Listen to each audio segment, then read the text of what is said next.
Bonjour, bienvenue au Talk Orange Le Figaro. Aujourd'hui, nous recevons Daniel Vaillant, ancien ministre, député du Parti Socialiste de Paris et auteur de ce livre qui sort la semaine prochaine, PS, 40 ans d'histoire aux éditions de l'Archipel. Daniel Vaillant, bonjour. Bonjour. Merci d'être avec nous. François Hollande a lancé sa campagne pour les primaires du Parti Socialiste mercredi à Clichy-la-Garenne. Je vous propose d'écouter un extrait de son discours. Clichy nous accueille. François Mitterrand y était venu avant 1981, partout où je vais en France, et chaque fois qu'un maire m'accueille, il ne cesse de rappeler que François Mitterrand était déjà venu.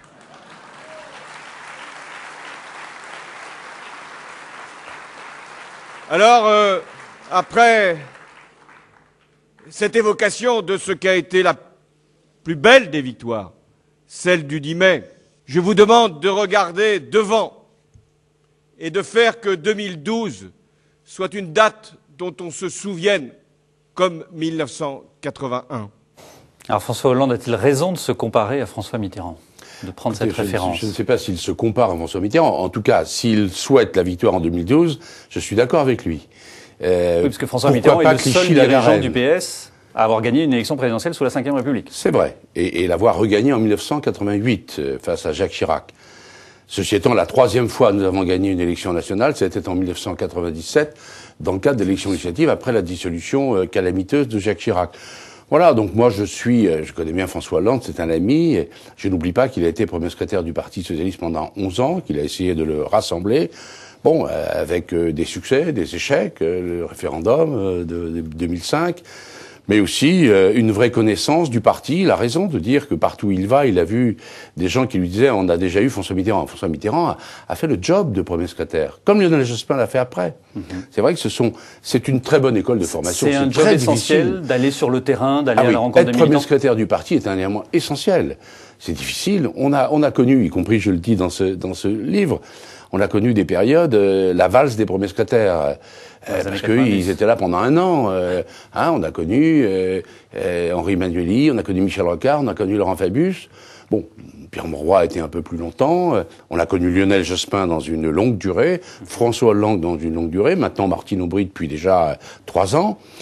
Voilà, c'est très important que de bien connaître le parti et de s'appuyer sur lui pour gagner l'élection présidentielle. C'est un des éléments qui peut-être a fait un peu défaut à Ségolène Royal, non pas que le parti lui ait fait défaut, mais qu'elle n'ait sûrement pas suffisamment tenu compte de ce qu'était le parti, de sa force, de ses élus. C'est très important, et François Mitterrand s'était appuyé là-dessus. La force des élus, c'est très important pour entraîner et gagner. François Hollande parle de nouveau de faire rêver. Ça renvoie en écho au slogan de 1981, « Changer la vie ». C'est une bonne idée, selon vous, alors qu'il y a un contexte international compliqué, qu'on est dans des déficits budgétaires, le contexte de 81 n'est pas du tout le même que celui de 2012 ? Sûrement. En même temps, il faut toujours cette part d'espérance, de rêve, mais il faut aussi, pour moi c'est déterminant, gagner en 2012, et là il faut connaître les conditions, avec qui ? Quelle réponse les candidats, on attendra juillet de ce point de vue, quelle réponse à des questions qui touchent à la mondialisation, à l'Europe, quel projet économique et social, et quelle politique concrète, quel contrat de gouvernement, donc quelle stratégie, et réussir de 2012 à 2017. Rien ne serait pire qu'une victoire en flamèche, et qui, de 2012 à 2017, créerait du ressentiment, de la déception. Il faut donc de l'efficacité, et cette part de rêve sans doute, mais en même temps de la réussite, et ça veut dire qu'on ne peut pas promettre tout et n'importe quoi. Vous avez fait donc ce livre, 40 ans d'histoire du Parti Socialiste, vous avez vécu un certain nombre de campagnes présidentielles réussies avec François Mitterrand et d'autres ratées avec Lionel Jospin et indirectement avec Ségolène Royal. Vous en tirez des leçons est-ce qu'il y a des passages obligés, des choses à ne pas faire C'est un peu le fil conducteur de ce livre. Je pense que la gauche, si elle n'a pas un parti socialiste rassemblé, divers, mais qui soit le pôle de rassemblement de la gauche, qui est, par l'histoire, éparpillé un peu, il n'y a pas de capacité de gagner et de gérer derrière. Donc il faut avoir cet élément central, quel parti socialiste. François Mitterrand l'a compris, et à partir de 69, il a quitté, je dirais, les oripeaux du candidat à la présidentielle pour devenir le premier secrétaire du parti, faire vivre une collectivité, une ambition collective, faire naître aussi des talents. Il n'écrasait pas autour de lui. C'était lui, le premier secrétaire, futur candidat. Est-ce que le problème du Parti socialiste aujourd'hui n'est pas que, justement, il y a des candidats qui ne sont pas premiers secrétaires et un premier secrétaire, on l'a vu avec François Hollande, aujourd'hui avec Martine Aubry, qui hésite à être candidat? Oui, mais je pense que ce fut d'ailleurs un des problèmes de 2007, c'est que le premier secrétaire n'y aille pas.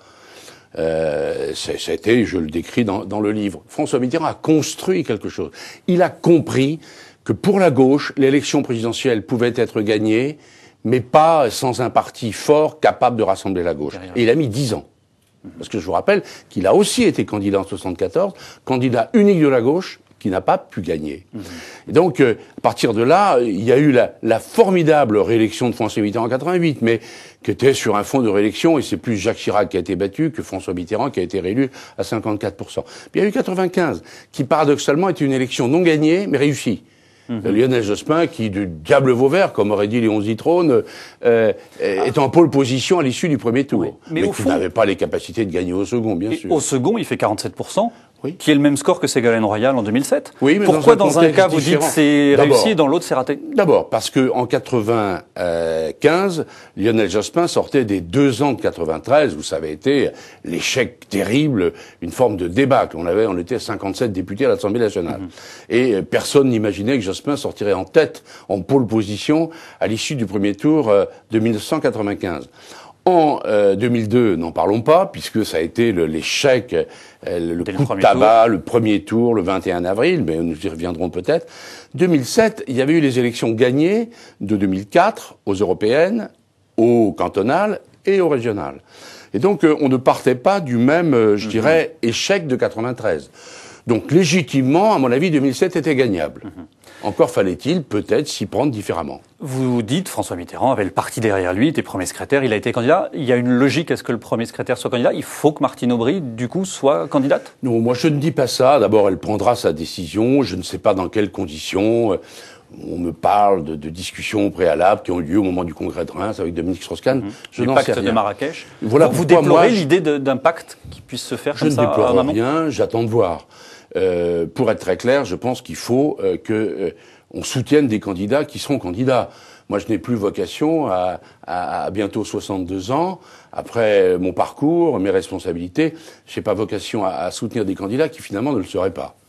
Donc j'attends savoir qui sera candidat, quelles réponses ils donneront aux questions que j'ai envie de poser avec d'autres, et puis après je me prononcerai, rassurez-vous, et je soutiendrai le candidat désigné par les socialistes, même si c'est sous forme d'une primaire qui n'a pas eu mon adhésion sur la forme, parce que je ne peux pas y dire à quel point il faut un parti organisé tel qu'il a vécu depuis Épinay, même s'il ne faut pas vivre sur la nostalgie et faire évoluer les choses, et donc démarrer avec une aventure collective, et puis finir avec un vote à 1 euro. C'est pas finalement quand même la logique de la Ve République, d'avoir ces primaires et au fond qu'un homme qui se présente à l'élection présidentielle? Vous posez un vrai problème. Je ne suis pas un fanat de la Ve République. Certains nous avaient proposé la 6e. Arnaud Montebourg, pour ne pas le nommer, pour finir sur des primaires à l'américaine. Alors que nous ne sommes pas l'Amérique, les conditions sont totalement différentes. Je me méfie de cette Ve République-là, et je pense notamment que le Premier ministre doit tirer sa légitimité d'abord de la majorité à l'Assemblée nationale. Il faut un rééquilibrage. Le président de la République nomme un Premier ministre, mais enfin, il ne doit pas avoir finalement le choix. Vous avez été ministre de l'Intérieur sous Jospin. Comment vous jugez les premières semaines de Claude Guéant à ce poste? Moi, j'ai connu Claude Guéant. Je l'avais laissé après que Jean-Pierre Chevènement l'ait nommé en Bretagne. Ça a été un bon préfet de la République, de droite. Je lui avais dit, vous êtes un préfet de droite, mais vous êtes un bon préfet. Il n'y avait pas de raison que je le change. Depuis, il a accompagné le président de la République comme ministre de l'Intérieur, puis comme président de la République.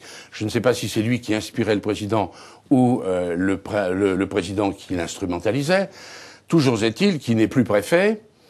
Mais j'attends de voir. Je trouve que son démarrage, il a plus été une sorte de porte-parole ou de conseiller du président de la République que d'un ministre de l'Intérieur au service de l'intérêt général sous l'autorité du Premier ministre. Il n'a pas encore revêtu les habits du ministre de l'Intérieur. Ce qui n'est pas simple pour lui. Quand on a été à l'intérieur, si je puis dire, de la maison préfet, d'abord, c'est pas simple d'être un ministre qui ensuite dirige, anime les préfets dont il a été collègue. Il y a toujours une difficulté. Il n'a jamais été élu, Claude Guéant. Il n'a pas cette légitimité, cette force politique. Et la manière dont il s'y est pris, en emboîtant notamment les pas de Madame Le Pen sur un certain nombre de sujets, ou en tout cas faisant semblant pour sans doute récupérer des voix, je pense que c'est pas la meilleure manière. Vous savez, on est dans une situation où je pense que le ministre de l'Intérieur, comme le garde des Sceaux, devraient être les premiers maillons d'une chaîne pénale indispensable, à l'abri de l'alternance, servir l'intérêt général. Je pense qu'il n'est pas une bonne chose que le ministre de l'Intérieur se positionne comme un soutien au président ou au candidat de son camp, et encore moins comme un candidat lui-même, ce qu'a été Nicolas Sarkozy, sans une grande réussite de ce point de vue. Daniel Vaillant, merci d'avoir répondu à nos questions. Je vous rappelle le livre de Daniel Vaillant, PS, 40 ans d'histoire. À lundi pour un prochain talk.